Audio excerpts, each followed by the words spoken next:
You'll see the day another way, and wake up with the sunshine pouring right down where you lay.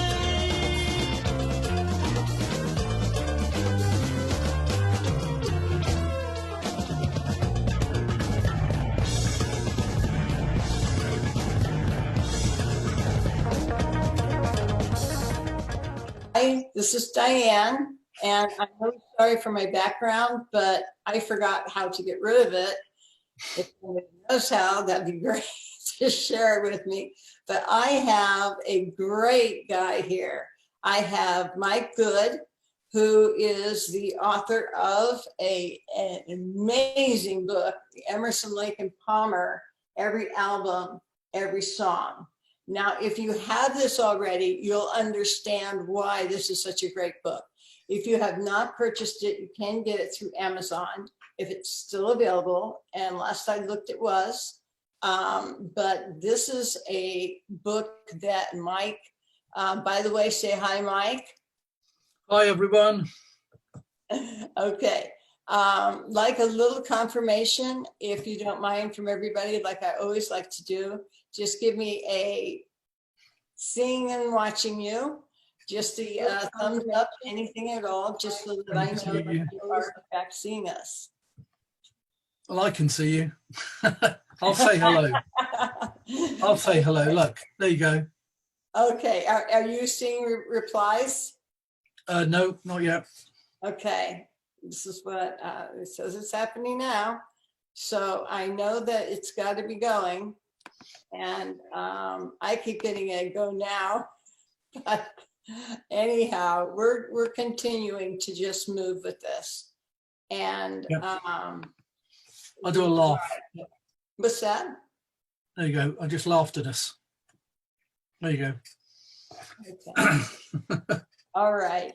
So people, if you're having trouble seeing this, not that you could see this, but if it's too much time's going by, then give me an answer to that too. I'm just going to look at my, I'm just going to ask somebody here that I know will be watching. David, can you see us? I'm sure everybody can, but Mike, why don't you talk a little bit about yourself and how you came about wanting to write a book about every album and every song for Emerson, Lake and Palmer, and why you chose Emerson, Lake and Palmer as the musical group you focused in on. Okay, well, I mean, the story behind me coming to write this book is I know the publisher, Stephen Lamb, Sonic Bond, here. He's a big prog rock fan here in the UK, and he runs the Summer's End Festival and Winter's End Festival, a little group of festivals. He's also connected with the Welsh prog band Magenta. And Stephen, I think he worked for a company that did sort of history stuff originally, books. And I guess the natural progression, ho, ho, ho, pun, is that he wanted to do books on prog rock. And when he announced this, I said to him, there's no way that anybody else is going to do an ELP one but me. I want to do the ELP one. And he readily agreed. And that was it, basically. I was straight in there. And nobody else was going to do this book but me. Simple as. Very good. And you know what? I couldn't think of anyone that I would have rather have seen write this book, because it is written beautifully and it simplifies every song and every album, because there are so many questions out there, you know, Mike, that people have asked about that don't understand about something or have a question about something. We had a situation the other day come up. I think that you know all about that with the Emerson, Lake and Palmer, Cal Jam of 74. Is this a complete album, or is it not? Or is there a complete video of the entire Emerson, Lake and Palmer show? Or is it not? Neither. Here in the UK, I think it was an ABC live broadcast, the California Jam. We knew about it at the time. Us music fans reading the music papers, things like Melody Maker, you might have heard of, New Musical Express, and the other one was Sound. So we knew it was going on, but we didn't ever get to see the footage, and it was kind of legendary among ELP fans in the UK. So I guess in the VHS era, I think bootlegs started to appear. I'm trying to remember back, and little snippets of the show we managed to see, and I think, if I remember rightly, every time there was a news item on ELP and it did get on TV, we saw the spinning piano. The spinning piano. But those are the only things we saw. And of course, the rainbow behind the band, the myth being that was to do with Deep Purple and Ritchie Blackmore's later band Rainbow. That was just a complete coincidence. But anyway, the California Jam footage is legendary, and it was thought to have been completely lost apart from these little snippets that we saw from time to time. So when the audio of which that album is taken from appeared, it was a bit of a surprise, but it's not complete, no. And it probably never will be complete. There's a lot of missing tracks. Sorry, what was that, Dyanne? I said, so officially, it's not complete. Do you happen to know what tracks are missing? Oh, there's loads. Tarkus was played, Jerusalem. I mean, ELP played a long set, so there's way more than appears on that album. That's too bad. Yeah, so the question is, where is the audio from? That is a good question. I don't think anyone's asked that, including me. Is it from the TV broadcast?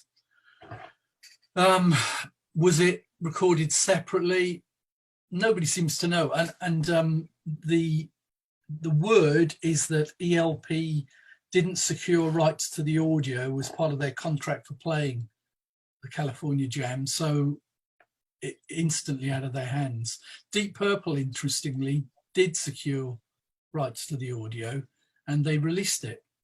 But again, I don't know whether that's audio from the TV live broadcast or it was separate from the board, or we don't know, to be honest. And I'm sure, I don't think we ever will, unless suddenly something appears. You never know, it might. It might someday, right? If it's just lost, or if somebody has it and they know who they are, or it could be that the audio is just stuck in some legal loop, and that's quite common with a lot of band festival recordings. Even though ELP, theoretically have got the rights to it, there's all sorts of other things, promoters, the people who filmed it, sure, creative copyrights, etc. Everybody from what? Management, which would be, well, the management would only represent ELP, the three members of the band. So no, it'd be other people. As I said, promoter, that's festival promoter, the ABC. It could be that ABC employed a production company to film it. They didn't do it themselves. I don't know. So any one of those people plus more could be blocking the rights to it. You only need one person to block the rights, and that's it. They don't care about us, whether we want to see it. And it's not just ELP that have got problems with this footage of this kind of stuff. most bands of that era would have similar situations. It's Sadly. true, isn't it? A lot of bands have got problems with either their own rights to their own videos. Well, yeah. I mean, and there's the record company. I forgot to mention the record company. There's them as well. So yeah, I mean, I don't know. Contracts would have been terrible in those days for musicians. Yes. So yes, it would have. And they were taken advantage of by our record companies alone. The only way a band could actually get over the terror when a band's generally formed is they're given really, really bad contracts, and the only way they can actually get rights or start making money is to renegotiate the contract when they've got a degree of fame or are earning money for the record company, and they can kind of hold the record company to ransom, saying, we will re-sign if you give us the rights to our back catalogue, blah blah blah, so on and so forth. Sure. We don't really want to get into that because we don't know what the ELP situation is, but I guess that was one of the reasons they formed Manticore in the first place, was to gain some rights over their back catalogue. Sure, and that makes sense. That makes complete sense. Yeah. I've had to actually relocate my camera here because I wanted to plug in to make sure my battery stays fresh. And I have a couple of things I'd like to grab real quick, if you wouldn't mind, Mike, if you'd like to continue to talk about. Let's maybe ask everyone out there some questions like, do you guys have a particular, well, let's start with you, Mike. Do you have a particular album or a particular song that happens to end up being your favorite? And why would that be? And okay. I'm going to come right back while you're discussing that. Okay, well, I mean, it's gut feeling stuff. There's no rhyme or reason to why I particularly like it. For me, it's Trilogy. I don't know why it's Trilogy, but it's Trilogy. It wasn't the first ELP album I heard. So it wasn't my point of entry to the band, but it's the one that stuck with me. I feel it's more creative in terms of production, arrangement, and that kind of stuff. I think if ELP had continued along the Trilogy route, they would have lasted longer. That's my personal opinion. And my favorite track is From the Beginning, which is a Greg Lake song, of course. Yes, it is. And a very good one. But tracks like Trilogy are brilliant as well. I mean, I think Trilogy, the track itself, is actually an unheralded gem in their back catalogue. That's how I put it. And the Endless Enigma. Weakest track for me is Abadan's Bolero. I don't know why I feel that. Maybe I mean, it builds, it's brilliant, but it's, the other tracks are just fantastic. And the other thing about Trilogy, it's got short rock songs on it, like Living Sin. And it's got Home Now. I love Living Sin. By the way, that's one that's not talked about a lot either. No, hardly at all. I mean, the same as Bitches Crystal, which was played in their later years, of course. Time and a Place, that's, again, it's swept away. But okay, you short hard on that one. And in fact, the one I really love is the one that's done live. Sorry, which song? I think that's off of this. I brought over a few of my favorites, and I think the one I'm talking about is off of our latest. What is the track? Because ELP have released so many compilation albums and anthologies over the years. That's one of the few I haven't got, funnily enough. I was going to buy, I think that was released on vinyl, and I was tempted, coloured vinyl, and I was tempted because, like a lot of people my age, I must, I know, right? We want to see that. We want to see that wheel turn, and we want to. Yeah, not like that. Size matters when it comes to music. Plus, we want to be able to replace the album, what, at least 3 times? Well, well, in actual fact, one of the great things about vinyl is how short it is per side.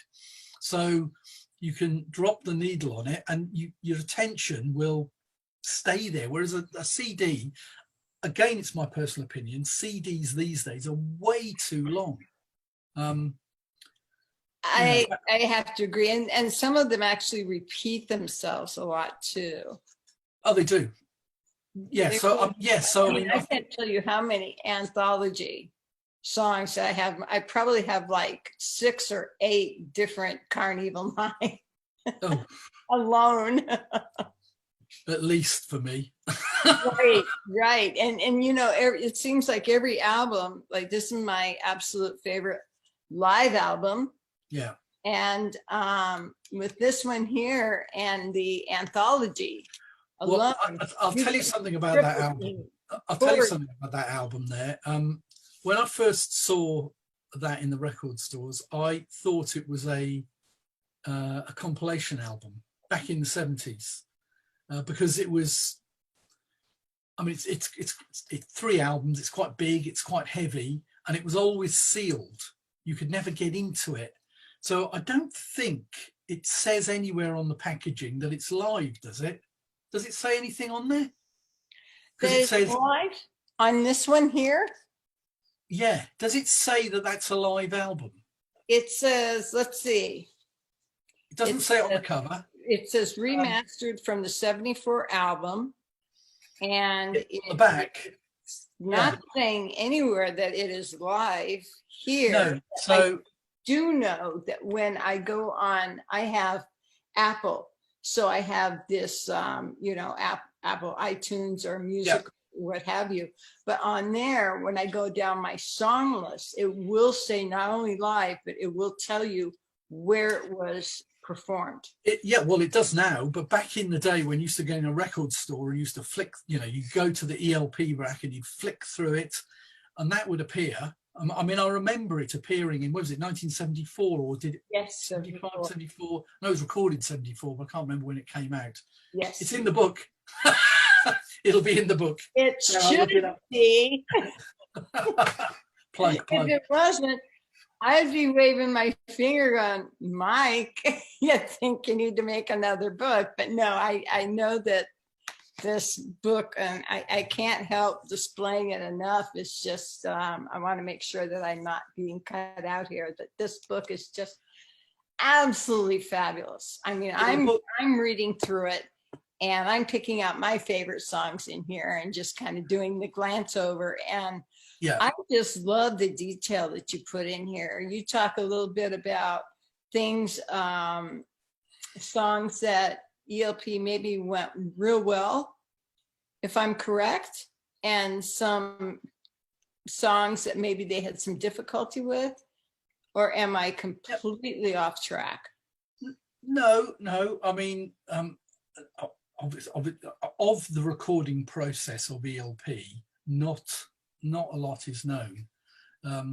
Neither Greg nor Keith's books revealed they didn't reveal anything really, which was a disappointing part of those books. Even though books were great to have, I never thought we'd actually get those books, but they didn't reveal anything about the recording process behind pretty much any of the songs. There are bits, so we actually don't know. I mean, the only thing we know about ELP and the way they put together, I'm choosing my words carefully here, put together an album, is that Keith wrote, you know, on manuscript quite a bit of it, and he took that to the band and basically said, here it is. The other 2 guys interpreted, embellished it and stuff, but not a lot of it was jammed like I'm going to say most rock bands would do. A band like Led Zeppelin, for instance, you would get one of the guys coming in, we've got this idea, and they'd thrash it out, and they'd form it like a lump of clay, and it would be then the final thing. ELP, it was not like that at all. So completely different. You know what I found really different is what you were just talking about here with Keith. Keith, you know, you feel what I think about when I hear, oh, there's a band with a great keyboard player. Well, I assume that he is writing his interpretation of maybe songs that that he writes for the keyboard. But in fact, he did a lot of writing for the bass music, for the bass line of the bass music, and also for Carl's. And I'm thinking to myself, wow, this is a guy who not only knew his own stuff, but he wrote the bass parts for Greg's bass guitar music. He wrote that. Yeah. And am I wrong? Well, I'm pretty sure he had it at least in his head, and probably more often than not. Yeah, I mean, he'd be writing for piano, wouldn't he? He'd be writing for left hand and right hand. So the bass part would be there. There's that clip of ELP at the Manticore Studios working out parts of brain salad surgery where Right. you must have seen that, where Keith and Yeah, he's telling him basically do this, he's in control. yes, he's even going to Carl and you know, doing the whole, you know, yeah, 1 2 3 4 1 2 3 4 5 6, you know, that kind of thing. And this is in 9/11. Yeah. how Keith's was so brilliant. I mean, he was just, he blew was my mind. But ELP was also a band, and Greg in particular was a very strong character.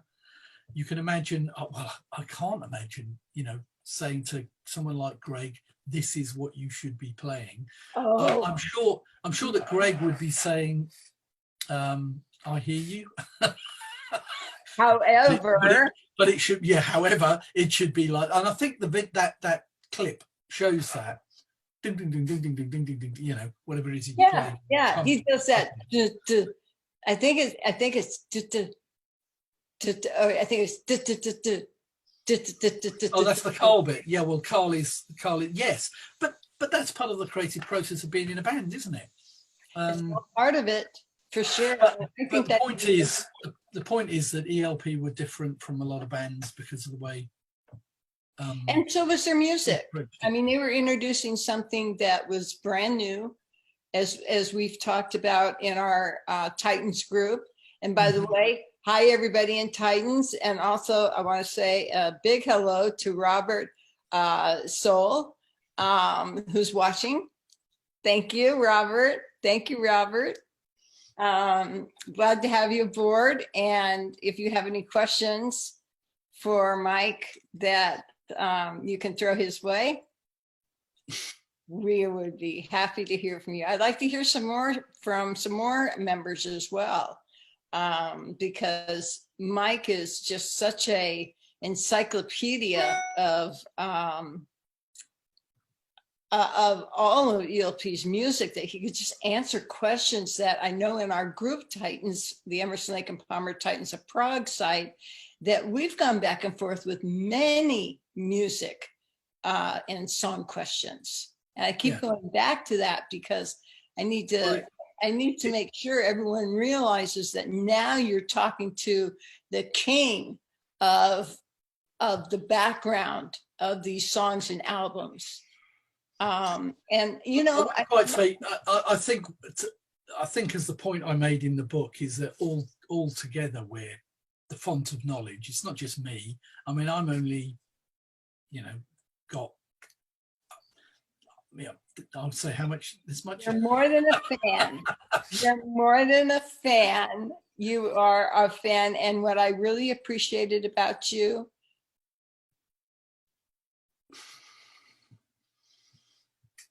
yes.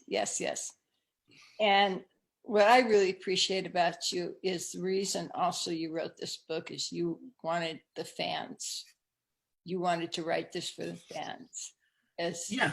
you considered yourself a fan as well. And Yeah, think I'm included in that because fans need somebody like you that'll just get down to the nitty gritty and be, upfront. And this is for the fans. These are for the people that have questions, want to be educated. There will obviously be a lot of stuff I don't know. And I'm hoping that one of the things I was hoping for was putting this book together, the missing information would appear. There's a lot of holes in the ELP story, and there's a lot of things I discovered in writing and researching it. Which, like, what kind of things? Can you give us some stories? I guess the biggest thing for me is what happened after brain salad surgery. I mean, I've got this. There's a lot of people who think that ELP should have called it a day after brain salad surgery. And there's, I understand the argument for that, but ELP actually went into the studio. The story was, here in the UK, you've got to remember, we didn't see ELP hardly at all. So we had no idea, and the music press, which was dealing with punk rock at the time, even it was dealing in. We used to have something called pub rock, which was before punk rock, which is back to the basics music, the complete opposite of what, in many ways, ELP were. So ELP were never cool, and they were certainly never written about. So from about 1970, late 74, 75, we didn't know anything about what they were doing. We assumed they'd split up. Mm-hmm. And that myth endured for many, many years. But it turns out that ELP actually went back into the studio after brain salad surgery and did some stuff. And very little of that has actually appeared.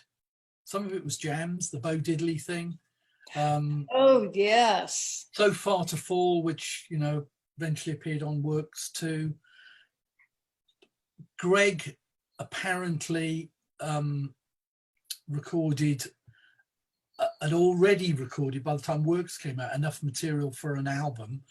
Some of it was re-recorded. I guess some of the original tapes were used as part of the Works thing, his side on Works.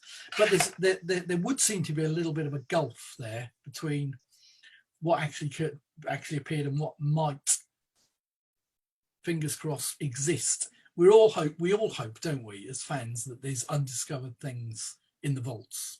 Wouldn't it be wonderful? It would just be so great. Chris Noto, check your vault. Well, I mean, has anybody with any sympathy towards ELP ever been allowed to have a look at what exists? I know that Stephen Wilson did the remixes, didn't he, of the guy from Porcupine Tree? But he, as much as I love his work and Porcupine Tree, he seemed to have his own agenda. And he always wanted, if you read the notes that he's and the interviews, he always seemed to be doing an alternative album. He would produce, he would, this is ELP's debut album, this is the Stephen Wilson alternative version. I was thinking, well, yeah, that's great, but actually all we want to hear is the jams, and we don't care. We don't care if after a minute the whole thing collapses and Cole says, sod it, let's go and have a ham and cheese sandwich. Yeah, let's just go have a... We just want to hear it. We just want to hear it. So other bands will release this stuff. I just get this feeling that ELP haven't, and there is stuff to discover. And going back to my point about post-brain salad surgery, is that we know that the guys had their own... Well, Greg up till his sad death, he was often pictured, wasn't he, in his home studio. We could see all his equipment, all his guitars. What did he do with it? Did he produce anything? we'd like to think so, and we want to hear it. Oh. So being let loose in, when I say the vaults of ELP, I mean, you know. Well, it's called what? The invisible closet. Yeah, invisible closet. There. Yeah, I mean, You can't see it. There might be nothing. There might be nothing at all. But I mean, my basic point is we'd like to think that there is something there. I'd like to think there is, because they did so much. All three of them did so much. They did in the short periods of time. Of course, they did in the early 70s. Yeah, massively compacted. Yeah, a lot of touring, a lot of recording, and then it slowed down. Yes. And the story was that they were burnt out, etc., etc. So anyway, You know, I'm amazed, to be honest, that we're still talking about ELP so many years on, because I genuinely thought that one time punk had killed it. You know? I was nervous. Actually, you know what hit me the hardest was in the 70s. For myself, growing up with the 70s, music, prog music. I know, yeah. I have heard ELP never liked being called a prog band. No. And even though that's what we call them, and that's what we know them by, but in the 70s, with all the things that was going on, the Led Zeppelins, the Rolling Stones, the not the Beatles, but even the Beatles. Yeah, I said it, but then I wasn't sure that I would be correct in this. But I just assumed that rock and roll music would never die, because we were all so happy. We were singing what Jeremiah was a bullfrog stuff in the hallways of high school and junior high. And I just assumed it would always be there. And then what happened? Disco. Now, where did that come from? Well, it was stuff, and I was nervous. And then it never. The 70s. Disco actually got a bad rap, didn't it, back then? No rap, no pun intended, because it was later music that actually was worse. Disco was well played. Well, after that, I went to the under 21 clubs, and that's what was going on. Yeah. So I mean, don't forget, it did influence. All of this did influence ELP, and any musician. Post punk.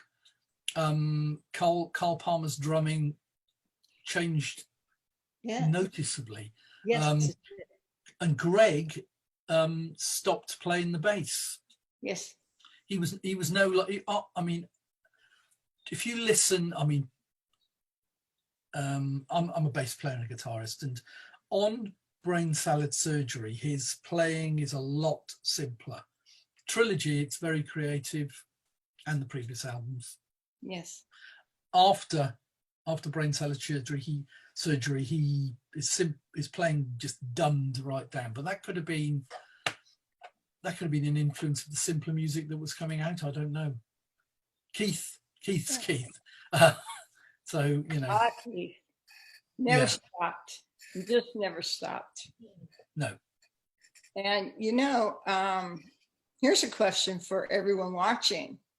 We've been talking a lot about, Mike, what you've enjoyed out of Trilogy and whatnot, but I'm curious, and I'll bet you're curious too, Mike. I think we talked about this before, is what favorite song and or favorite album has our Titans members loved the most? And would you be willing to share that with us now?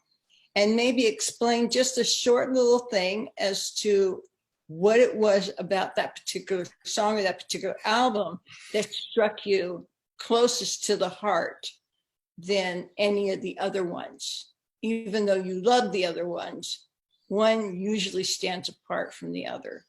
And would love to hear what you guys appreciate. And then Mike, there might be some comments that you could make about some of these that come through if people are willing to put themselves out there and say, okay, here's my favorite. It's okay, it's my favorite, because everybody's got their own personal favorite, and it doesn't matter what it is. It doesn't matter whether it's everything from the very first Dove album to Trilogy to, the live album. It doesn't matter what it is. It's Love Beat. It's your very good point.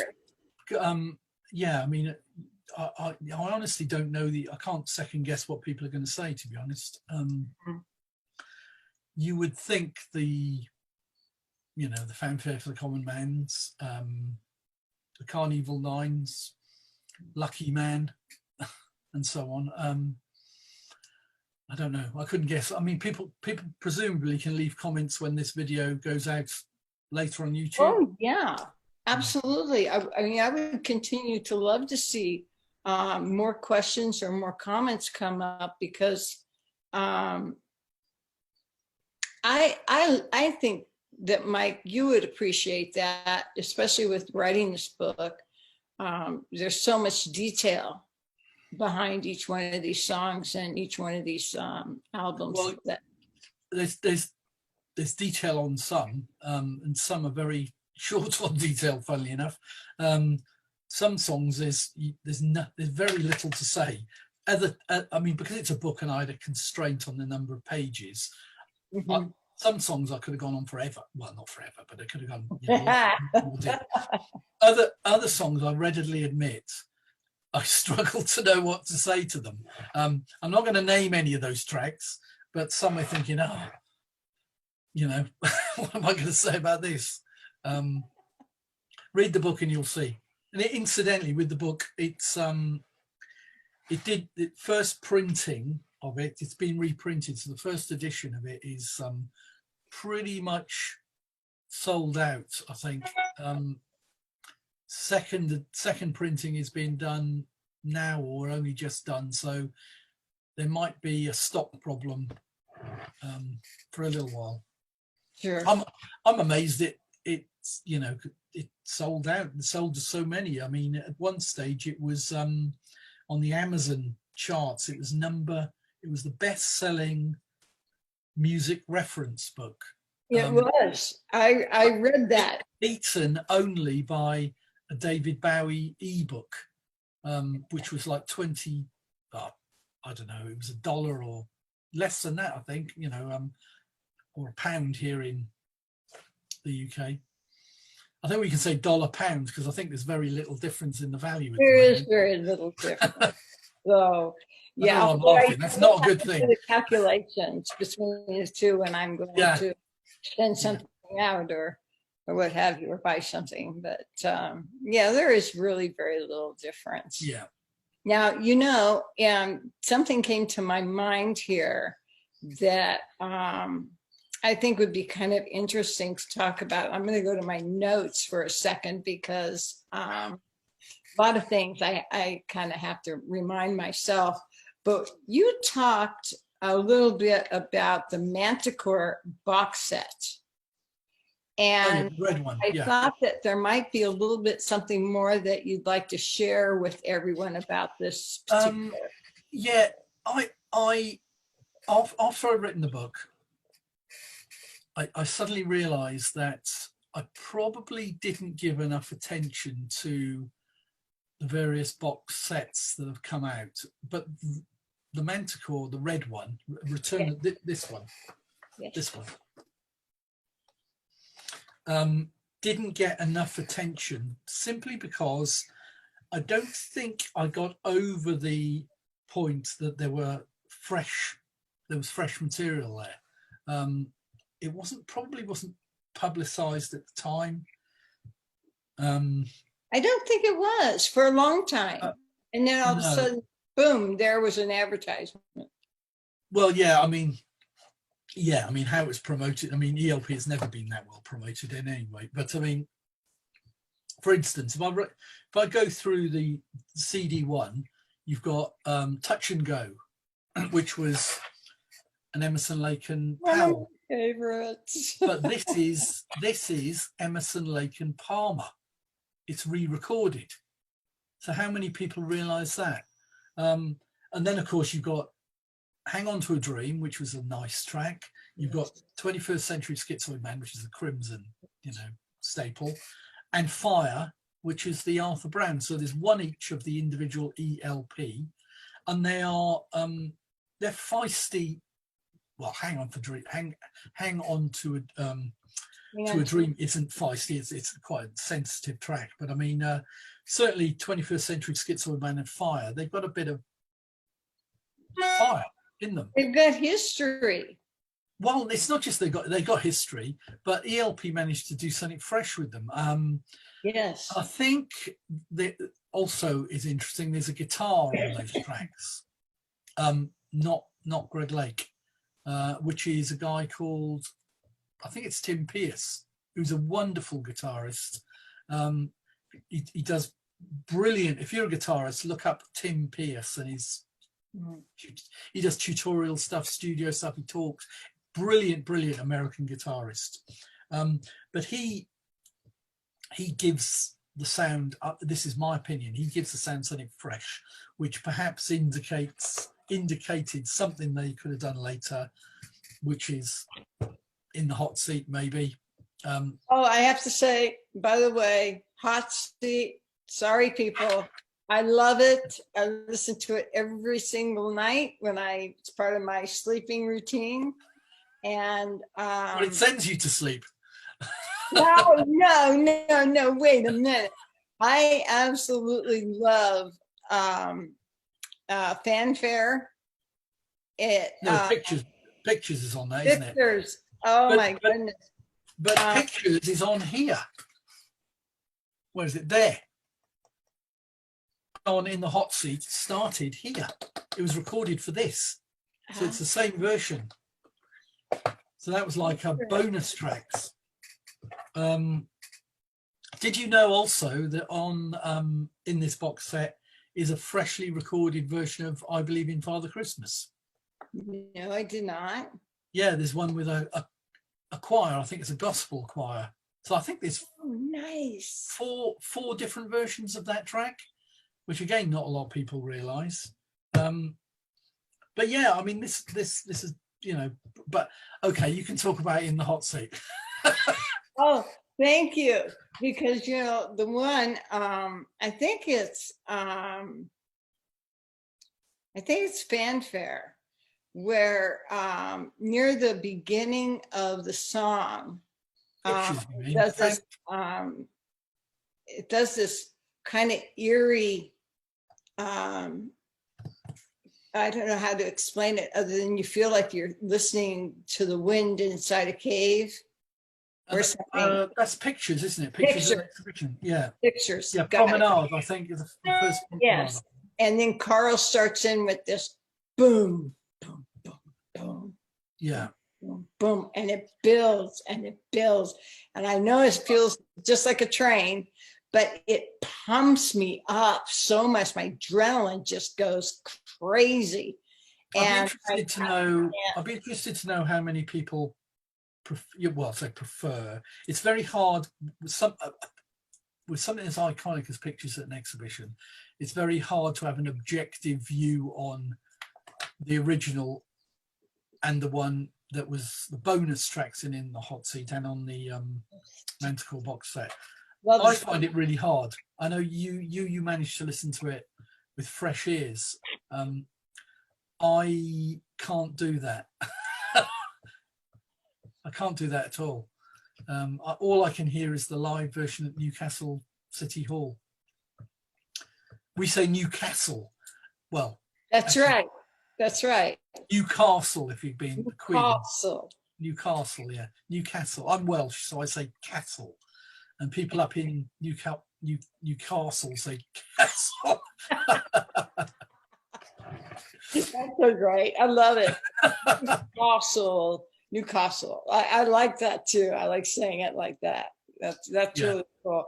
Now, I'm switching subjects because there is one song that you and I have talked about in the past that I'm bringing up because I just find between the two of these so incredible.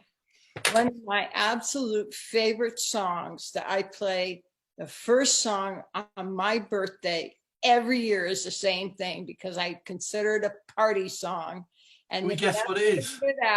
It is Hoedown. Hoedown. Yeah. It's fast. You know, they're all going at the speed of light. And it is generalized, and I feel you're talking about on the Welcome Back, My Friends, the bionic version. Yes, and that is my favorite. Too fast. It's but too fast. I understand that Keith heard this from a person from the Copeland, Oliver Nelson. Is that correct? Well, yeah. So, but I mean, whether it's sloppy press coverage or I don't know what. Obviously, it's got the Copeland credit, rightly so, because it was a Copeland piece. But in actual fact, the Keith took it from the Oliver Nelson jazz trumpet, and I don't think most ELP fans wouldn't realize. I mean, if you listen to it, I never heard it before. You played it for me. Is it possible to play it for everyone here now, or is this something we're going to have to add? I don't know if it'll come out. Let's give it a go. I'll play it. Let's give it a go.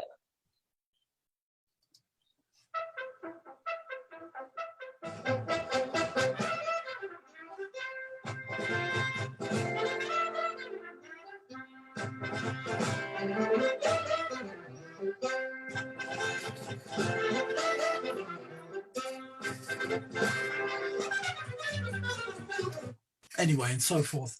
But that is Hoedown. Right? I mean, I never knew that that's where Keith got that from.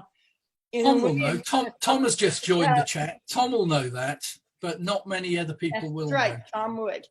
Tom, any thoughts? Don't ask Tom. Don't ask Tom for any thoughts. No, but seriously, when you and look at that, Tom would also say Newcastle. He wouldn't have any of this Newcastle stuff. No, Newcastle. For him, it's Newcastle. Tom speaks proper. Proper. Well, I like speaking proper too, but that doesn't always come out. Well, it's proper and there's proper, but yeah. Tom is Tom will know, but most ELP fans will think it's Copeland and that's it.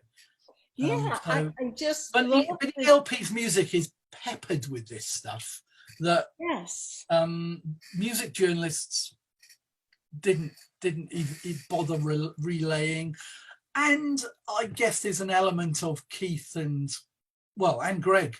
Oh yes. Because we were talking the other day about is it the Sage? Yeah, on Pictures where oh God, what is it? The Grieg, the Solvig song. Yes. Which it follows the vocal melody line to what Greg did. And again, if you listen to that, it's a bit of an eye opener. You can count the notes though. I think it goes. I don't know whether it's 1, 2, 3, 4, 5, and then Greg deviates to avoid any copyright. Whether that existed back then, I don't know. But it is 1, 2, 3, 4, 5. He goes, oh, I better do something else. But in two separate occasions, it follows it very. Whether it might have been unconscious. You never know. Yes, you never know. Nobody is saying that they copied anything, but I know that was one of ELP's biggest issues was the critics wanting to blame ELP for taking songs from someone else. Yeah. I don't like that because I think what they did is they, first of all, they talked to the artists who wrote that, if that was possible, and said, this is what we want to do. How do you feel about that? And when they would get that approval, they would go to town, but it's their style. It's ELP's version of something else. And yeah, we don't know. I mean, we're not there. I don't think it'd be right to talk about why people weren't credited. I mean, I think Keith said that it was up to, it wasn't his job to do it. It was somebody else's job, and it just. But then again, how would anybody else know that Keith hadn't come up with this stuff, himself? Unless Keith had said, hold on a minute, that's taken from a bit of Bartok or whatever it is. But anyway, I don't really want to talk about it. no worries there, no worries. And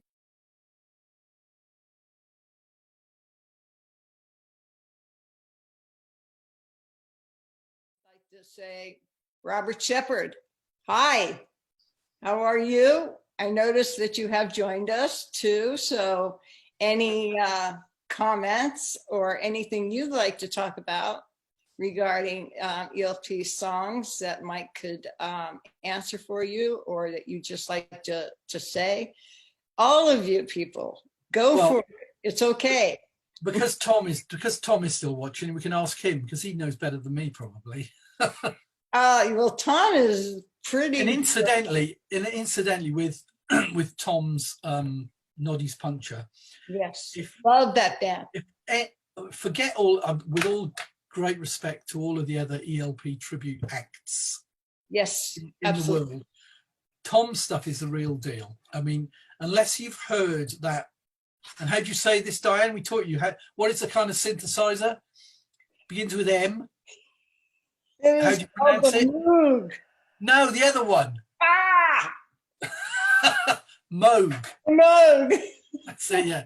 So unless you've heard That's Tom, embarrassing. Oh my gosh, I'm going to hear it from people. unless you hear Tom firing up his Moog, it's not ELP. I mean, when you hear Noddy's Puncture, it is a force of nature. So I know they don't do that many gigs, but when they do gigs, anybody in the UK, you've got to go and see them, or somebody to get them over to the States. I don't know how you'd ship his equipment over there, mind you.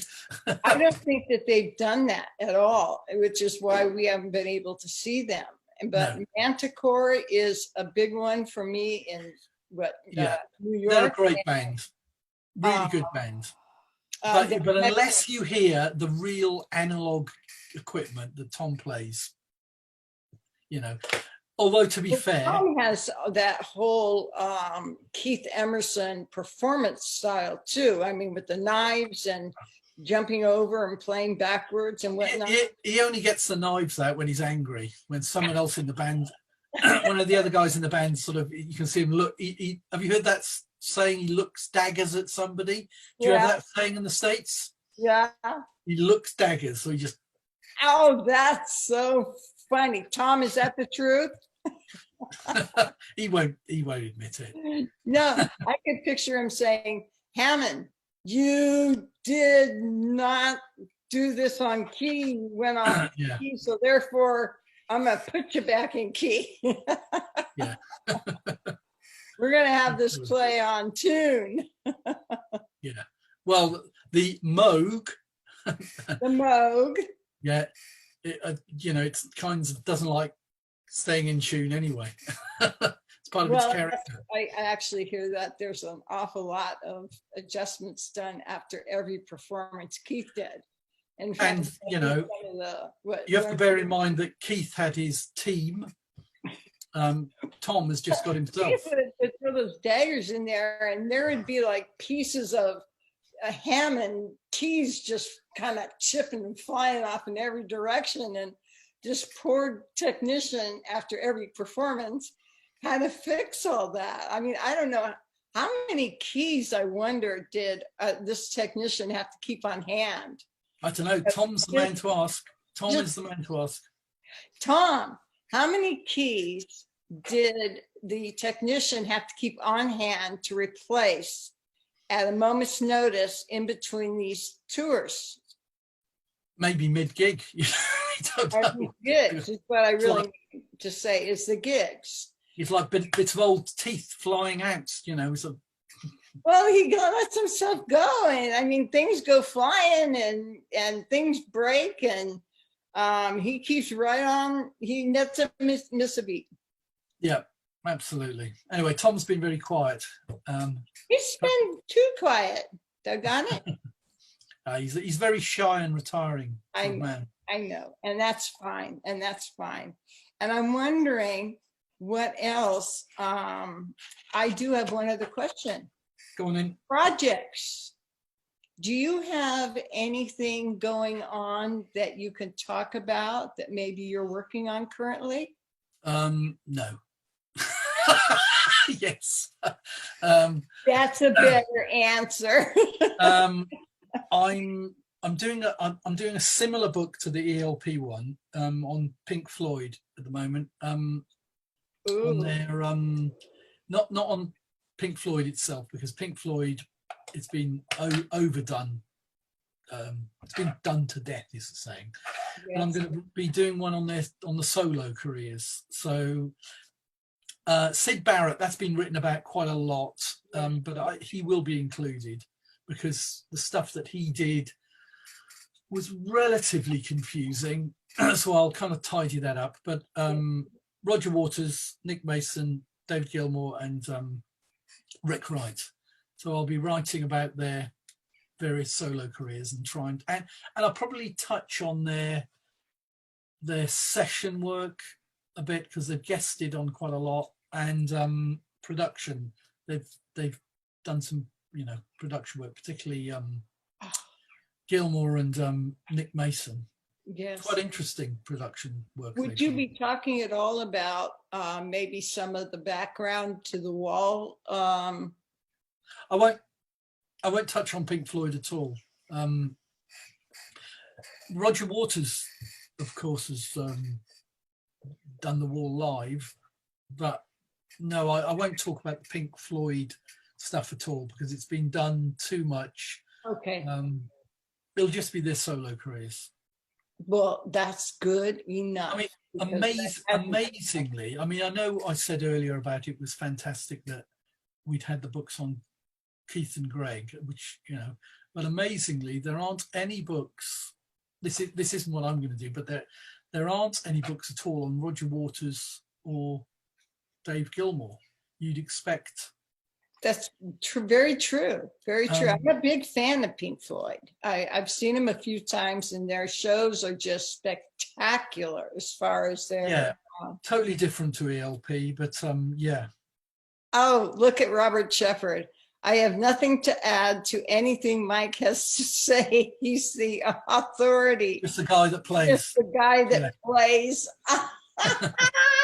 You know, Robert, that would be something you'd comment on. That is exactly who you were. Maybe we could have a keyboard battle between Robert and Tom. Oh, ooh. Both very, very good keyboard players, I have to say. You know, the both of them completely different. And you know, in talking about instruments, this is amazing. I don't know if anybody's got this. It's not my book, obviously. Gerard, which is my middle name, incidentally. Gerard, this it's got a lot of ELP in it, and it goes through. It's basically about, well, the instruments of progressive rock, but I mean it's got a lot of ELP information in here that I didn't know about. So it's fantastic stuff, absolutely fantastic. Very interesting. He's obviously a very, very big ELP fan, because he mentions all three quite a lot. Oh, now, you know, let's say Ruby Deaton, I think is how you pronounce it, Ruby. If I've got it wrong, I really apologize. But she says, Ruby says, I got that book Not based on your Robbie. It's recommendation. Robbie. It's Robbie, not Ruby. Oh, Robbie. my goodness. Robbie, you know what? I need my glasses. Clearly, you know, I hate to look old, but I need my glasses. So, Robbie, not only do I apologize, I really apologize. I'm sure he doesn't mind. Does also say hello, but he recommends the book. And Robert Shepard says that he is not a huge Pink How Floyd about a book fan, on ELP tribute bands? but There's a he book. says, hey, Mike, how about book on, wait a minute, I don't want to lose the place. Oh, Tom spoke up too. Wait a minute, let me back up here a little bit if it is at all possible. Let me see, and it is. Robert says, I'm not a huge Pink Floyd fan. Hey, Mike, how about book on ELP tribute bands? There's a book. Yeah, exactly. It's a good idea. And Tom says, I'm not on my own with the Yes. Moog modular guys. I have David Derbyshire to help and carry let me see, he says more too, electronically. You're probably right. It is seat of your pants stuff. I love it, Tom. Very nice. Thank you. Yeah, definitely. I got one more book before we move on, or if we do move on. Okay. This one. Now, William Neal, as we all know, is the guy who designed and drew Tarkus, and he owns the copyright to Tarkus image because Keith gave it to him as thanks. Wow. But this book is just wonderful. It shows William's work now. It's autographed. There we are, Dyanne, to me. Ooh. I'm looking.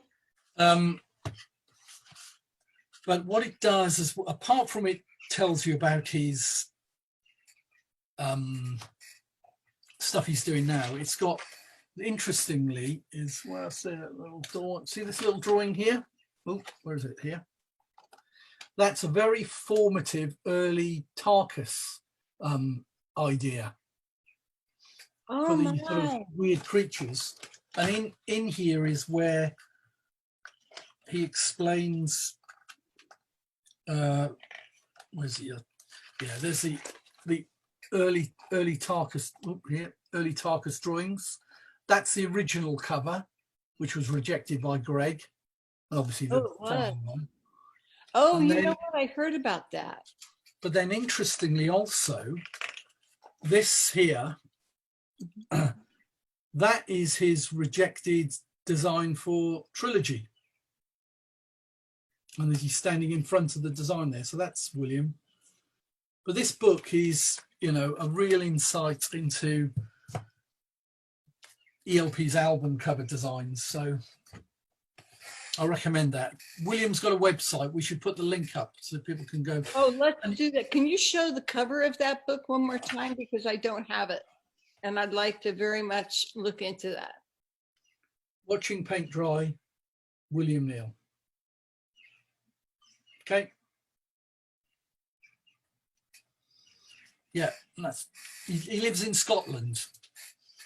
And it says Watching Paint Dry. Yeah. Okay. That's definitely a book that I need to get my hands on. Yeah. I'm a big book lover, by the way. I just really love this stuff.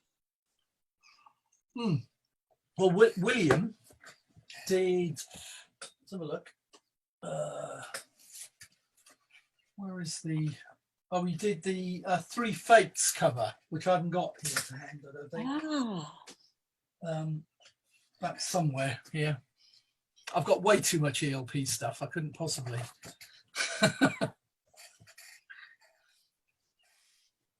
As you can see by this room, there's lots of ELP stuff in this room. Yes, I have been drooling all morning. Yeah, posters, and it's it's you know, a lot of it's round the house. My poor wife has to put up with it. Oh, That's a good one. This is the Greg's scratch plate for his Rickenbacker bass, which is beautifully engraved with Tarkus there. You can see it. I can see it. That's Look at that. that's an amazing thing. Wow. It was made incorrectly though, so it was never used. The pickup, this one was in the wrong place, so it couldn't fit on. That's a Rickenbacker bass there, but it doesn't fit. So it was the story was it was kept for a while, and it was discarded into a waste paper bin in the record company office. Waste paper bin. It makes me sick just hearing words And like that. a girl who worked in the office spotted it and said, "Oh, why are you throwing that out? That's beautiful." And she took it home, and then years later, somebody who knew what it was, spotted it, said, "That's Tarkus." And then, then the story. I interviewed her years later, and got the story. So, yeah. We do have a question from Catherine Smock. Any idea on if Keith's book will be republished? So hard to find. It was a good point, because I've lost my copy of it. I kind of lost mine too. So I hope so. We don't know, but we hope so. Who was the publisher? I can't look because. I had that book for such a long time. And I can't think of the publisher either, but I know that publisher. I know it. I've recognized that before. I'm going to make a note of that and contact them. Would you tell them we would especially like hardback copies? I mean, yeah. Well, I had a hardback copy. Was it? God, I wish I knew where that was. It should be republished and updated, really, shouldn't it?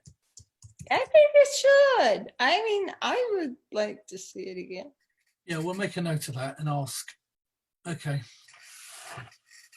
All right, let's see who else here. Now, Robert Shepard sent a link about watching paint dry. So I would assume, Robert Shepard, thank you very much. If this is the link to get the book, I would just be ecstatic.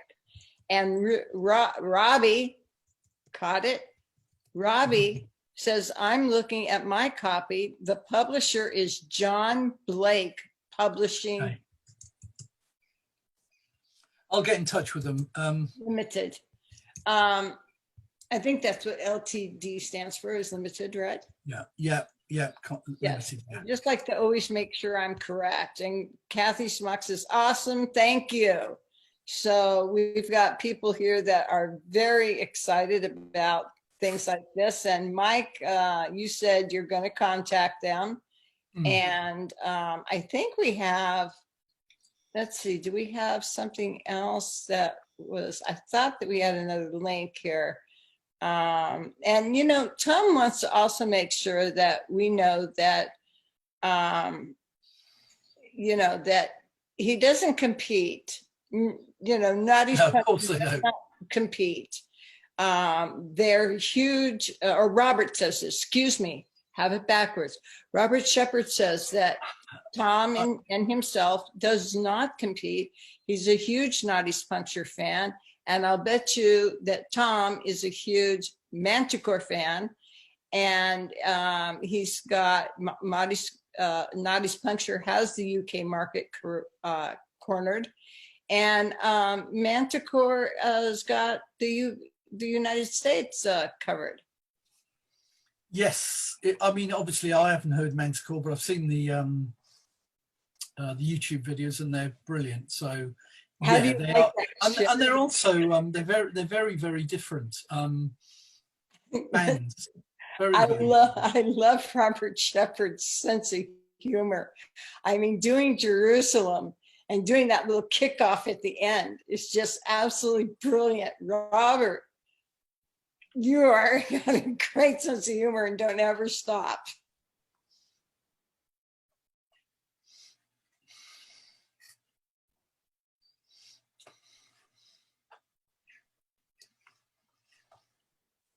Who else have we got here?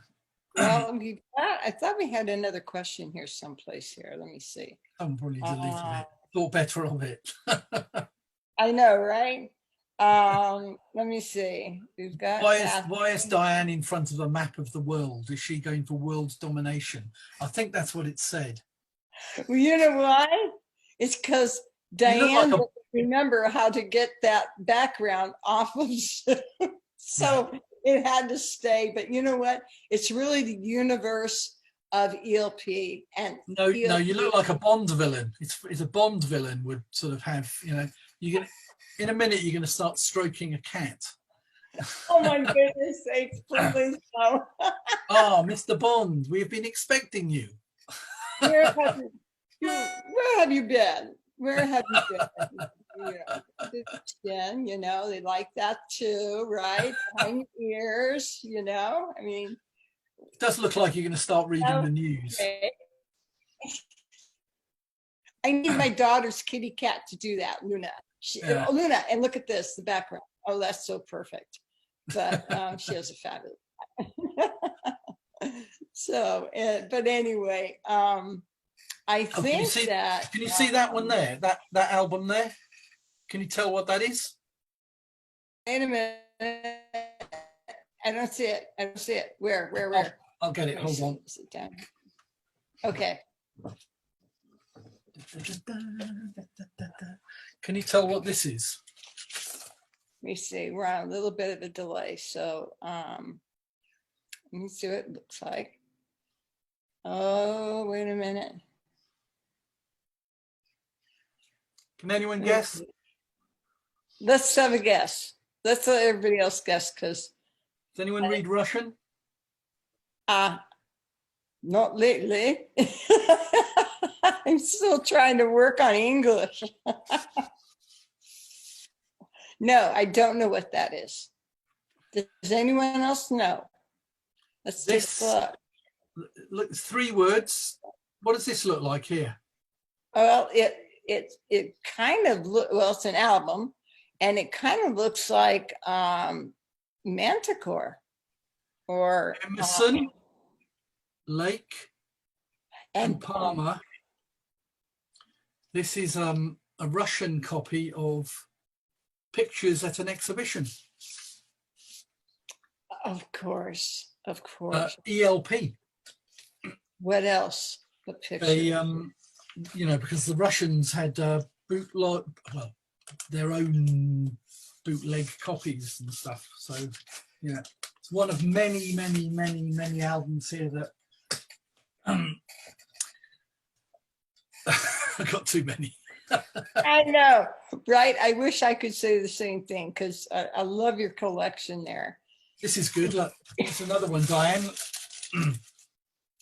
Test pressings. This is an ELP. I think this. Oh my gosh, I got to look. There's hardly any of these. I think there's probably about 5. Got to be worse. There's lots of them. You know, there's something that we talked about. Now I don't want to lose my train of thought on it, but we talked a little bit about Love Beach. You did. You were talking about Love Beach. I was, but there are some songs on there that are actually quite good. Which ones?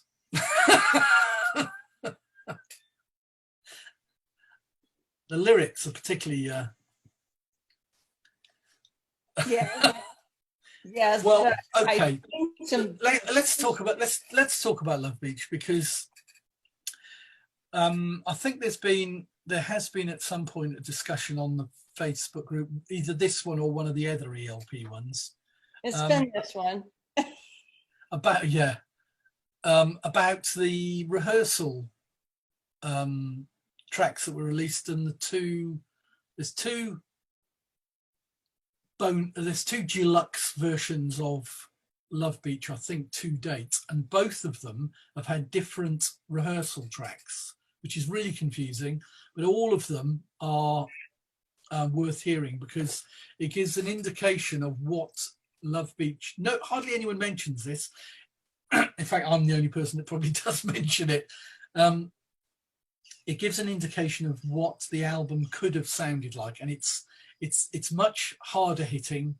You can hear the GX1 keyboard, which is a bit of a love-hate thing, but it's much, much better. If it could have been like that, I think a lot of people would have been much happier. I think so too. Now, David Harris pops in and says, any plans for a book on the rarities? Well, we were talking about that earlier. As part of the book that I wrote, that kind of, the rarities do get mentioned, but in the context of each album. And in hindsight, I could have given the rarities their own section, but we kind of ran out of space. I was pushing the publisher to give me more and more pages, and in the end he said, that's enough, you know. Now he's sort of saying, oh, I wish we'd given it more space, but it's too late now.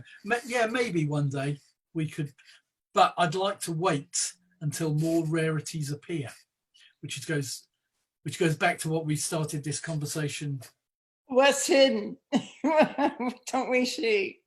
I'm hoping there are more rarities to come. Wouldn't that be wonderful? You know, people have also talked about the fact that there wasn't a whole lot of video that was taken for their concerts in the very early days. And yeah, that's too bad, because I know I would have loved to have seen more, 8mm films. I would have loved to have seen more professionally done. But when you consider 70s, 74. When you consider that a band like Led Zeppelin also has got very little footage.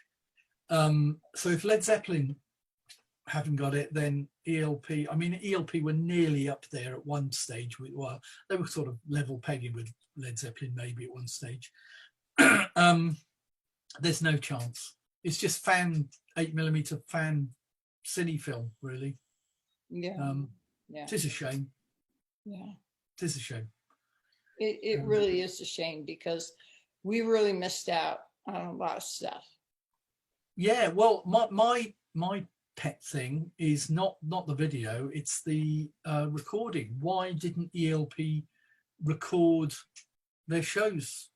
I mean, as we know, your favorite, the Triple Live album, was recorded by King Biscuit.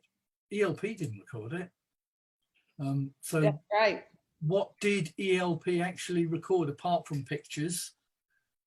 What did they actually record? Now there are soundboard recordings which keep appearing. A lot of them were in the fanfare box, and they're slowly appearing on vinyl as part of the record store releases. But bootleg would be nice if people have done their own bootlegs of some of these early shows. Yeah, I mean, it's possible that more bootlegs exist, but I think we're scraping the barrel. It's just a shame that ELP, I mean, particularly when you bear in mind that ELP had a quadraphonic sound system, that would have been perfect for a surround sound 5.1 release now. And in fact, the Triple Live album hasn't had the deluxe treatment yet, has it? No, I'm waiting. We're all waiting, yeah. So who knows? So we're getting some love for Love Beach. Everybody always says Canario and Memories, but yes. Robert's quite right. All I Want Is You is actually a pretty decent track. If it had been not given so slushy production and all that highly polished 80s thing, yes. Yeah, I agree. It's pretty okay. I think that, wasn't it true too that Love Beach was not produced by Greg? Correct. Yeah. And Greg being such a great producer. Yeah, but we Makes also me have wonder if he had. we also have to bear in mind that post brain salad surgery, Greg his whole approach to music changed anyway, and his side on works is arguably overproduced. So I'm not sure even, well, yeah, I mean, he couldn't have done a worse job, could he? No, no. It's not produced. That's the problem. And production, of course, means not just the mixing. It's in terms of, how things are played in the studio, arrangements, all that kind of stuff. So I don't know. It's a what if. It exists. Right? There's a lot of questions that we could ask. Yeah.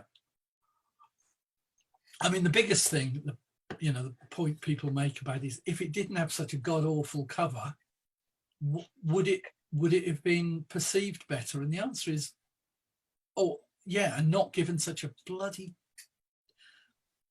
terrible title. No.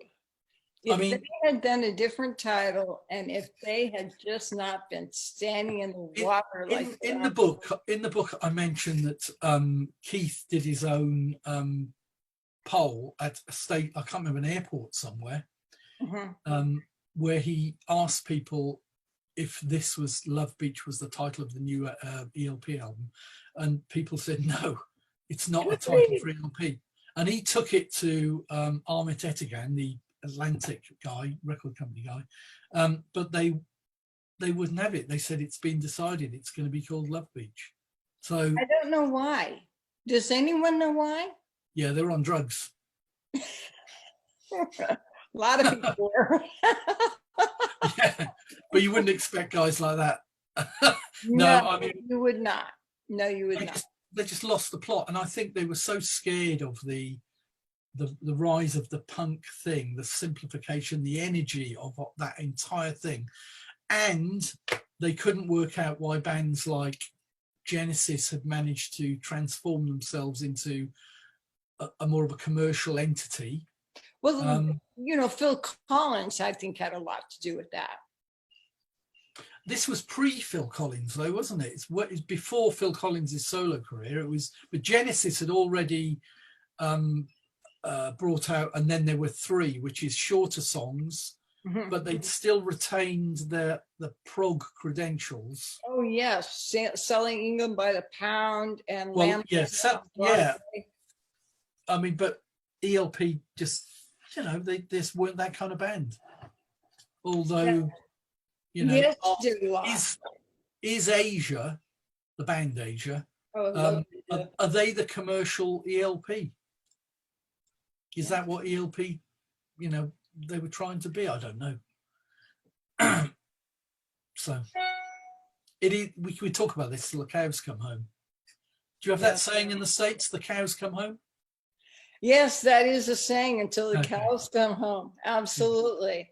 Or I'm sure there are until the last card is played. Yeah.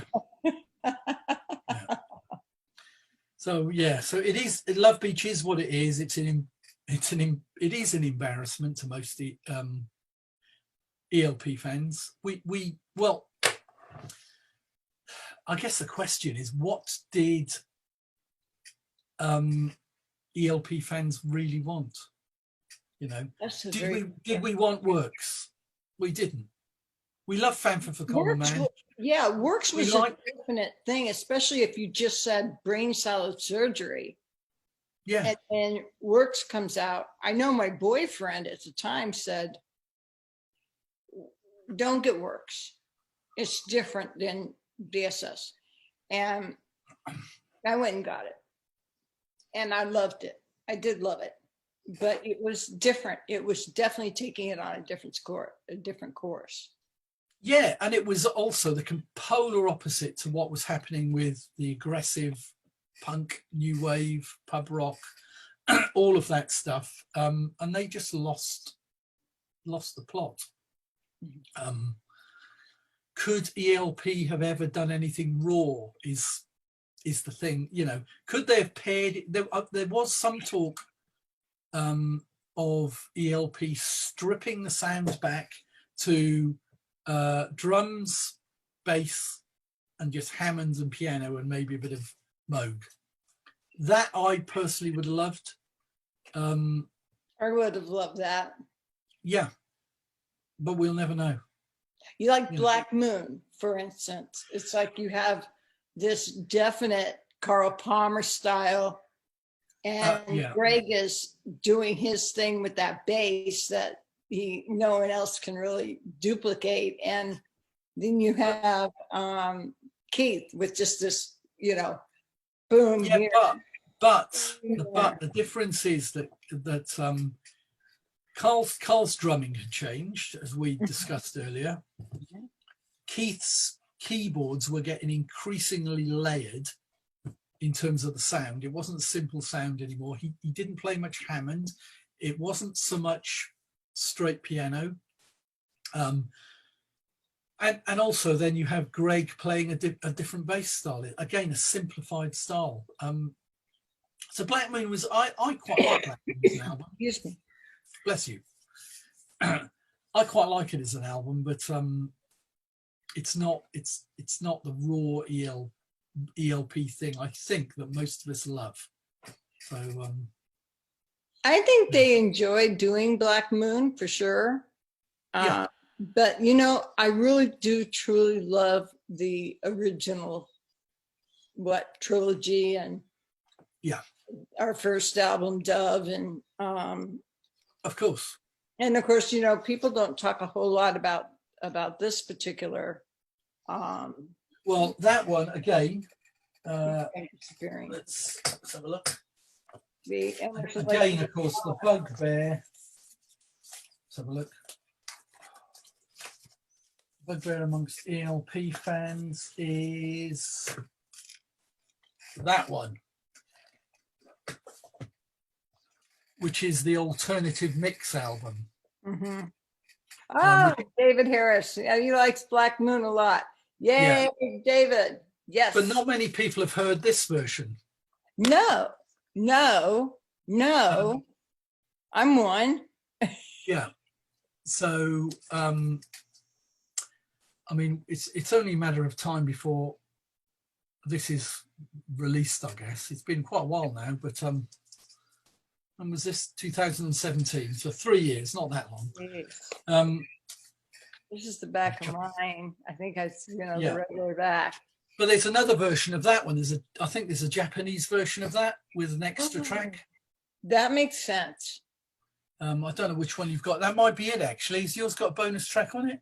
Let's see. It has, let me see. It's got the regular songs there. I'm looking to see if it's got a bonus track.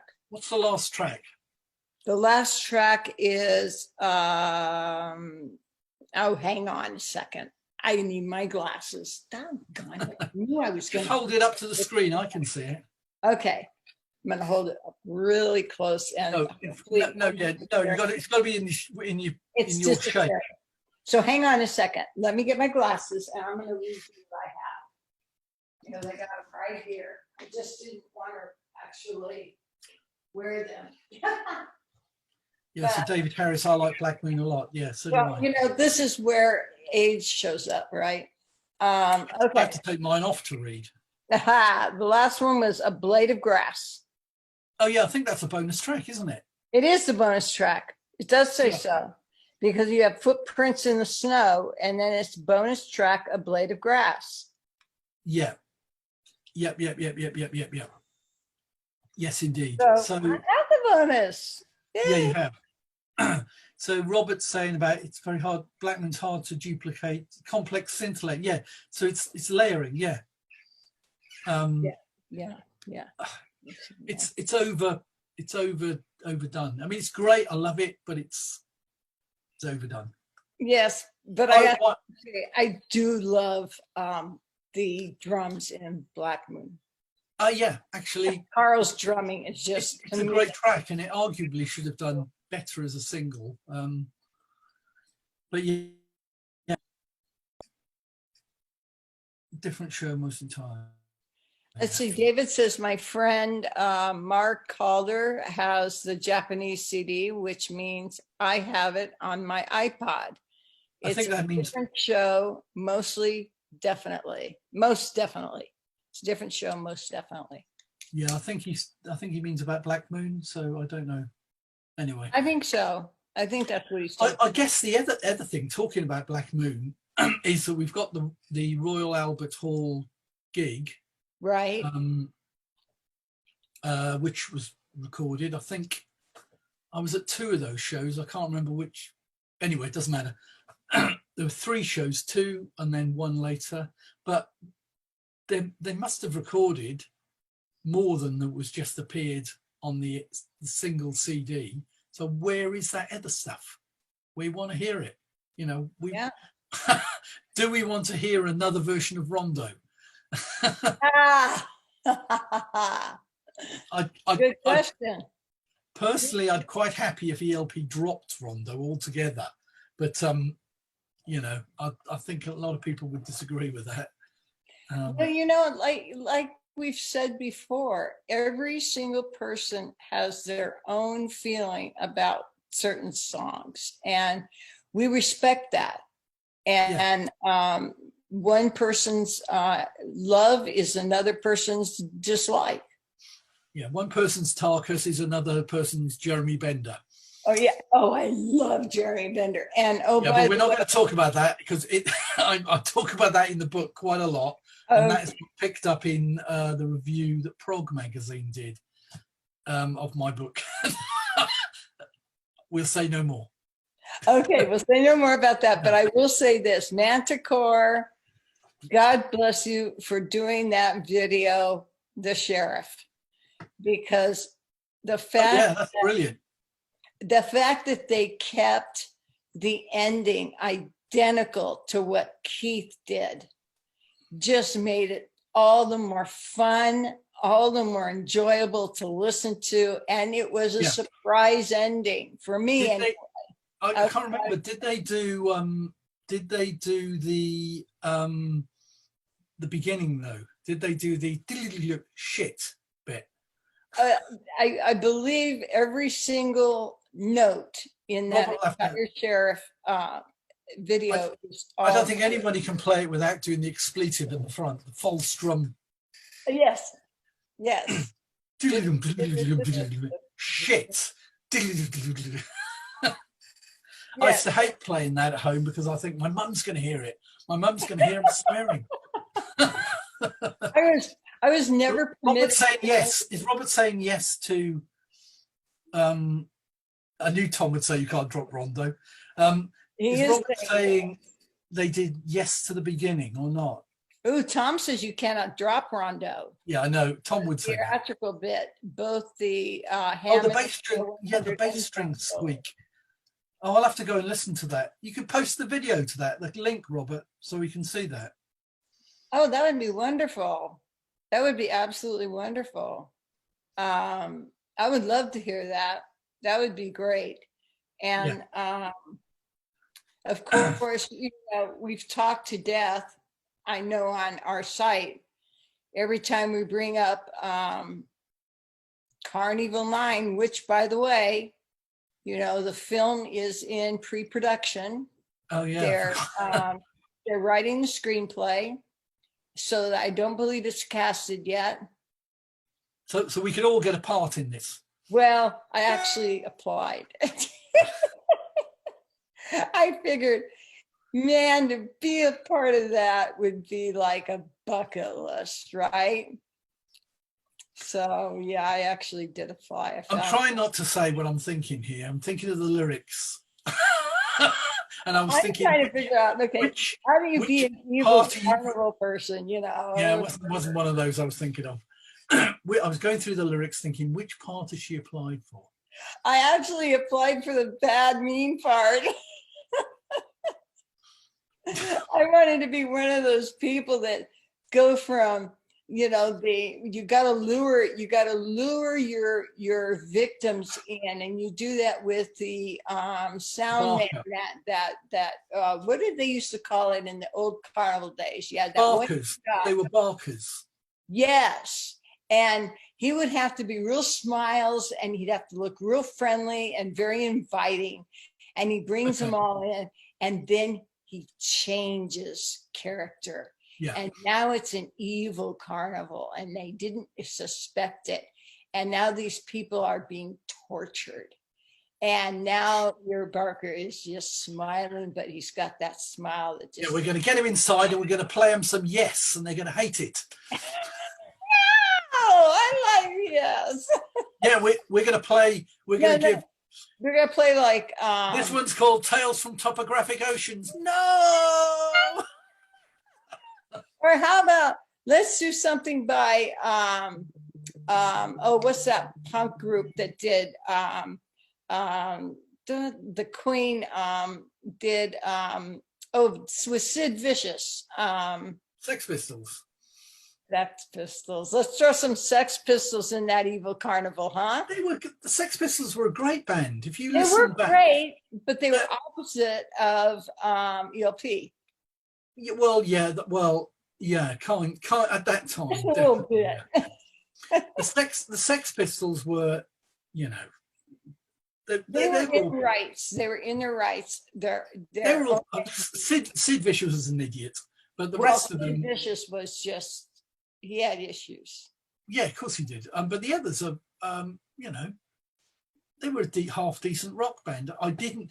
My mum wouldn't let me go and see the Sex Pistols. I would never be allowed to go see them, but I did own their album, something by the Queen. What is that song? God Save the Queen. God Save the Queen. God, it's a fascist regime. One of my favorite songs. Yeah. And I had the album for that reason, and I do love a couple of other songs on there very much. But there are, I'm sure, some music out there that would be totally torturous to. Yeah. Yes. Tales from Topographic Oceans. You go back to that. That's so great. I absolutely love it. I love it. There's some truth behind that too. There is, yeah. Ask Rick Wakeman what he thinks. There really is. Only John Emerson. Mark wants to know how to apply. How do you want to apply? You want to apply for the Carnival 9 film, right? Yeah, we'd all like to be in it. Oh, I know, right? You know what? Who wants to be the mule?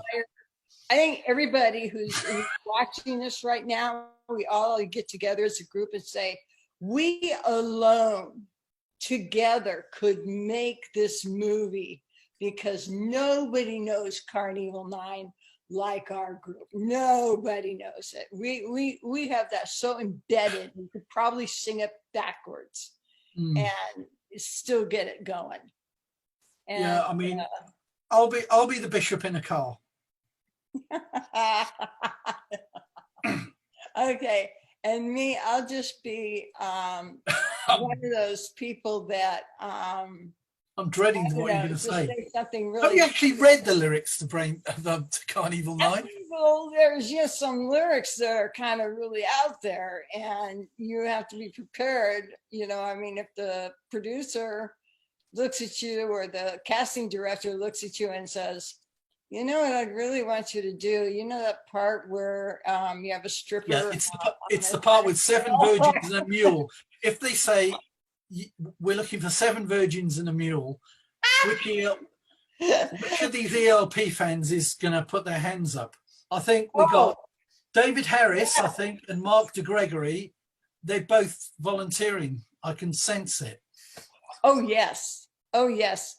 And I'm sure they're looking down and saying, it's about time. I'm out. Count me out. I don't even want to say it. But it's interesting, isn't it? that that someone has finally come around and said that this was such an unusually written piece that was so brilliant in its three impressions. Well, we don't know what the script's about yet, do we? No, I mean, it's we going don't to be, know if it's just impression 2 or if it's going to be all 3.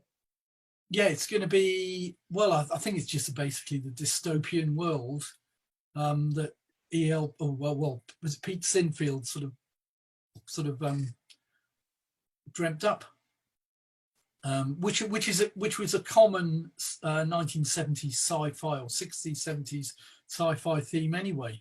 In fact, quite a lot of Hollywood movies today are along that theme, so it kind of fits. I get it. So yeah, I totally get it. That's the biggest question for me is what the soundtrack is going to be. Yes, and David Harris is already saying that he volunteers to play the part of Virgin and Emil. So David, no, he said the Barker. He says the Barker. Yes, and David, it figures. No one wants to be the mule. I'm not. Yeah. Which part do you want to be, David? Do you want to be the virgins or do you want to be the mule? Well, he can't be all 7. He can be one. He could be 1 of 7. We could dress him up. I think so. I'm gonna have to look at the lyric. No, I might. I'm not. You got to keep it cool, though. Hey, I mean, how about if one of the tribute bands, Robert or Puncture, did some music for it? Now, how cool would that be? That would be really, really cool if we could have like Robert Soul, we could have Ed, we could have, Frank Askew. I always say that wrong. Sorry, Frank. Or Robert Berry. Robert Berry. Oh my goodness sakes. Robert Berry and Andrew Collier and let me get everybody right here because it's been a little bit. Ed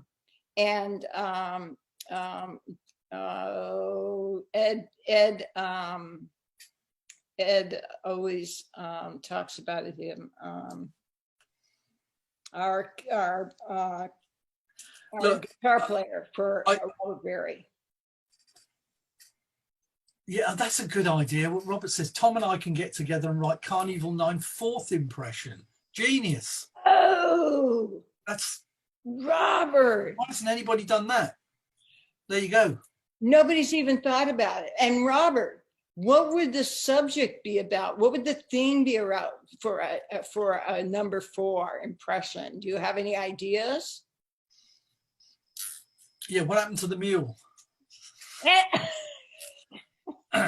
What do you do after you've had your war with the computer and the man? What do you do after that? Is there any more? Can you talk about the virus? Well, over here there's Trump. No, over here there's Trump. Yeah, and over here we've got Boris. There you go. Donald. Both people with similar haircuts. We all have our hair, combed over like this so that we're not showing certain things, and it almost. It'll be about rebirth. Yeah, it'll be about rebirth. And a lot of Elmer's glue to keep it, that way. Yeah. Yeah, but it's a good idea. I think definitely a good idea. Ooh, Mike has a great idea. Go to Disneyland. Mark says Mark to Gregory. Yeah. Yeah, go to Disneyland. Great thought. They could do a whole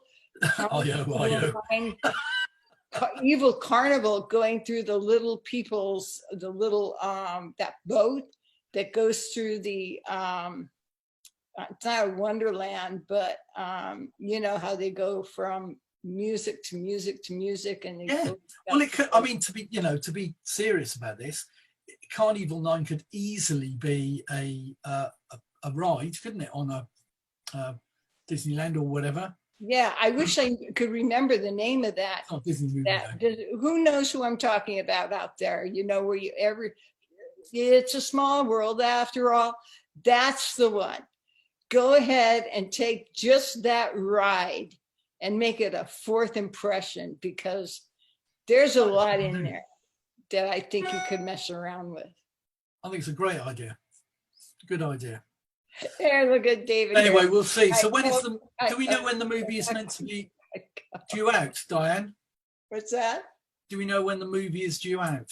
I do not know because it is in pre-production. So because they're still working on screenplay, because they're still Okay. working on, I think they have the director, I think they have the Well, it'll be, producer, and I what think it- they might even have the co-director. And Okay. I think they've got a couple of other people too, but I have not seen the casting director's name appear yet. But I was writing directly to the director and producer, you know, trying to get my name out there. And then okay. I'm gonna send Well, it- I guess what I'm gonna send whatever it. happens, it's bound to be a boost for ELP because the music will feature somehow. It's bound to. So it's bound to be a boost for the bands and their sales and the back catalogue. And so somebody, a tribute band maybe, needs to, you know, take advantage of it. Get your tribute bands out there. Get your hands in the clay and form something. Yeah, let's see. Well, I mean, I'm sure you will. If any, I'll post about it on any of the pages that I manage, and I'm sure you will as well, Dyanne. So, Oh, yeah. we'll definitely want some ideas from our group out there. Yeah, But a first Robert Berry, you are genius for coming up with that. That is absolutely perfect. no, it wasn't Robert Berry that said it. It was Robert Shepard.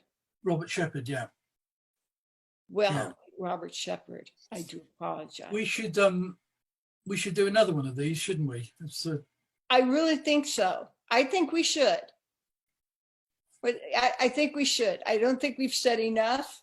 And I think Said a there's lot. so much more, Mike, we could get the group chatting about. Yeah, we should. I'd be curious about more things. And, you know, I'd be curious also to hear more about your Pink Floyd book. Yeah. You know, with the solo performance and whatnot. That would Yeah, be quite interesting. I don't want to say any more about it yet because it's still Well, it's moving towards still in completion, but production as far as your Yeah. project goes. So yeah. certainly. But Do online tribute bands count? Yes, they do. In this day and age, of course, online tribute, because you can't have any live gigs. We can't in the UK. yep. Um, I mean, it's musicians and performers are really struggling Yeah. and have been really struggling as to how they can continue to get their music out to the public Mm. and how they can get their funding to keep going. Because I really Tough. believe that it's important that ELP music stay alive. And I think it's the tribute bands that are making it work.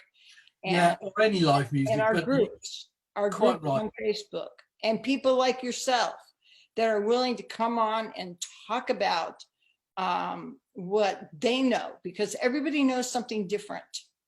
Yeah, everyone's got snippets of information. I mean, I have got more things I could say about ELP, but I think we've probably gone on for too long. And I know, right? We should save it for next time. And you're going to have a hell of a job editing this, so if we make it too long. Okay. Well, why don't we close, since I think we have pretty much covered more than what we even wanted to. Mm-hmm. And which is great. I love it. Thank you, everybody, for your participation, because that you all mean everything to, I know Mike, and to myself, Manticore, Naughty's Puncture, everyone that has been on Backstage Pass, and everyone who has just participated in the Titan site for sure.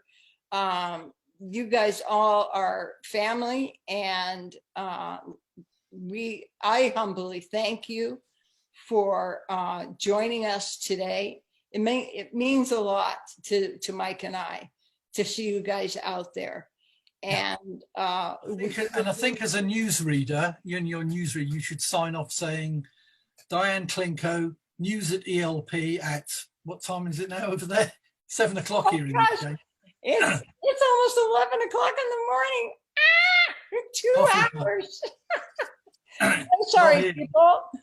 But, you know, Mike, I thank you humbly and as members, I like to call them not members, but our Titans family of people that have joined our group.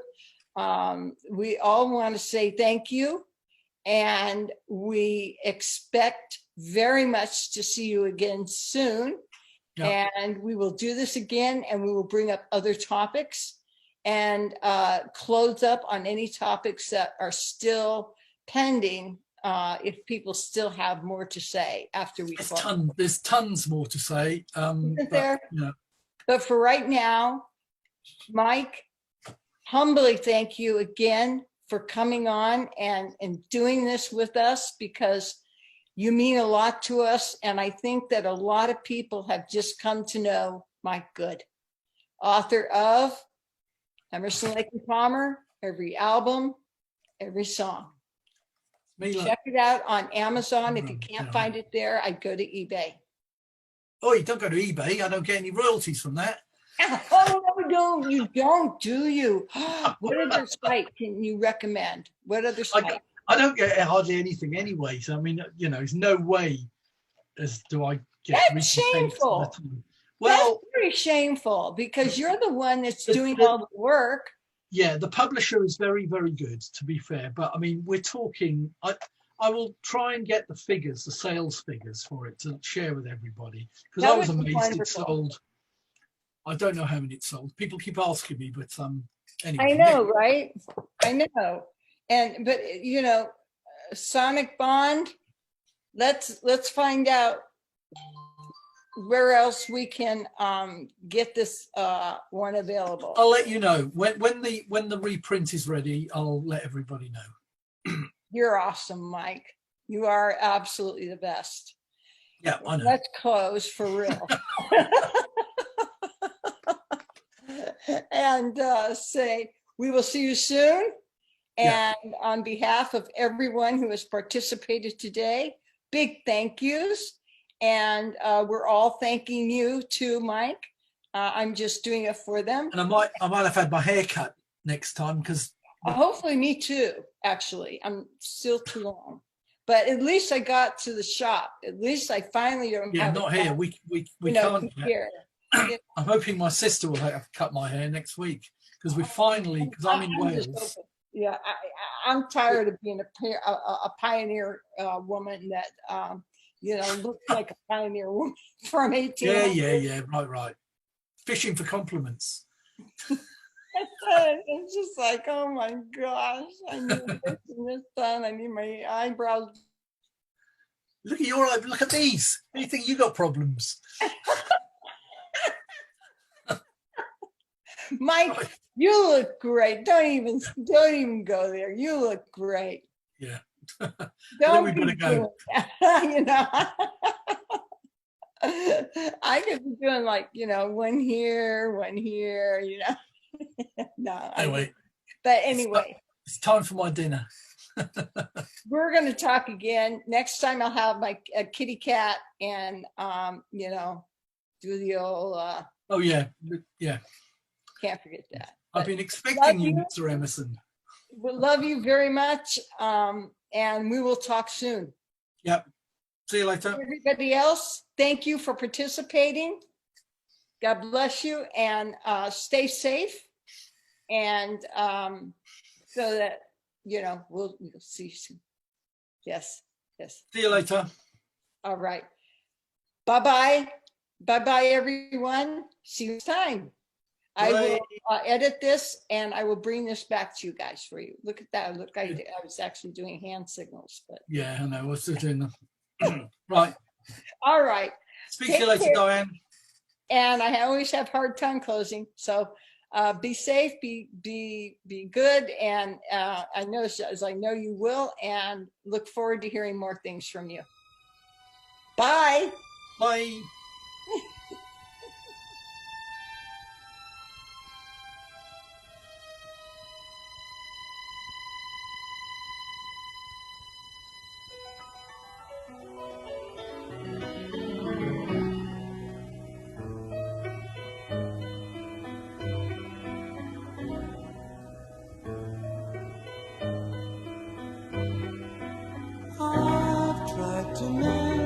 the love that ended long ago, although we still pretend our love is surely coming to an end. Don't waste the time, you've got to love again. We tried to lie, but you and I know better than to let each other lie. The thought of lying to you makes me cry, counting up the time that's passed us by. I've sent this letter hoping it will reach your hand, and if it does, I hope that you will understand that I must leave in a while. And though I smile, you know the smile is only there to hide what I'm